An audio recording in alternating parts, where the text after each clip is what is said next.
Yüzünü kol çaldırdı, aldım balı. Yüz şaşın bülbül döndü, kurbanım. Boş dediğimi duydu, aldım balı.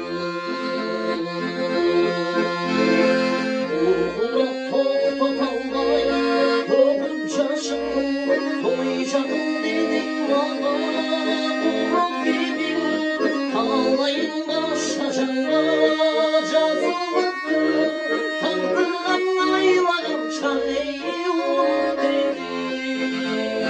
Kandırgan aylarım çayım dedi.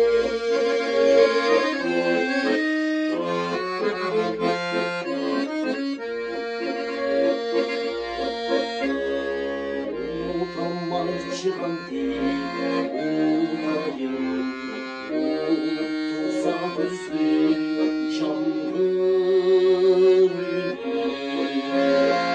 Üzdürden şaştı Ölüm olur Boş dostu boş yol geçti Canlı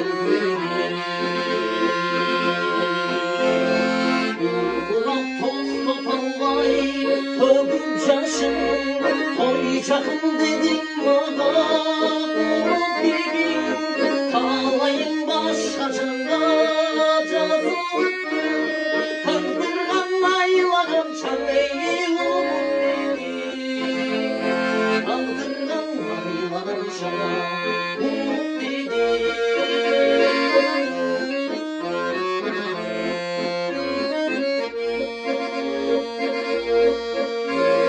Vurgulat tok totalvay, kılgın caşın, bulutlar ten gözüşüp kaygımın, oldu gönlüme takkan kırgan, o son geç günü buldum ey kaygımın, o son geç günü buldum.